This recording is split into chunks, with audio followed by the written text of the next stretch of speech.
This is it, our last day where the humidity will remain in check. It'll actually end up a couple of degrees warmer into the afternoon. We could push 90 degrees today, but still not too bad with that lower humidity. That will change, and then eventually we're going to throw some showers and storms into the mix. Sun rising over UK's campus. Beautiful shot there. The Max Track shows the influence of high pressure, which is still just really dominating. It stretches from the east coast and that kind of broad ridge all the way back into the Commonwealth, and eventually that ridge will start to break down a bit and we'll see a cold front dropping in from the northwest. So isolated showers and storms are a possibility into Thursday afternoon. You can see a hint of them coming across our southern border, so there's a chance there.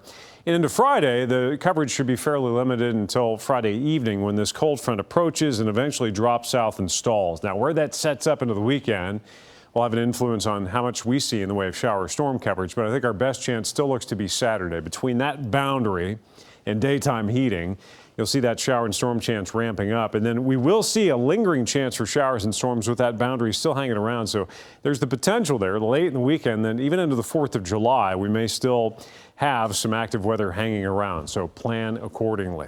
It is cool this morning. The Kentucky Mesonet has had Cynthiana in the upper 40s for a couple of hours now. We're generally in the low to mid 50s. And where you see the green, that is an indication of higher humidity, a higher dew point.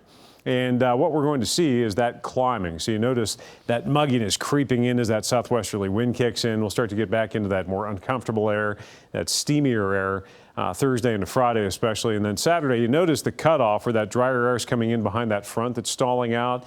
I think we're going to stay mired in the muggy side, the southeastern side of that front going into the weekend. Now, there will be some moderation in temperatures with extra cloud cover. Showers and storms around will peak around the low 90s Thursday, and then Friday the same, and then fall over the weekend as those showers and storms pop up. Something else to monitor, a coastal low. This is the coast of Texas right here, and of course there's Louisiana north and east. There's the potential for some tropical development. The National Hurricane Center is keeping an eye on it. They've got it at about a 40% chance of development over the next 48 hours. But that cluster of storms is monitored, as well as this one over parts of northern South America. Now, as it tracks west, it's getting forced south by this ridging that we have up north. Could be a problem for Nicaragua by early next week. It's going to be a while before it gets all the way out there, but still something to watch down there, see where the remnant low ends up going if it does make landfall there. Upper 80s today, sunny, pushing 90.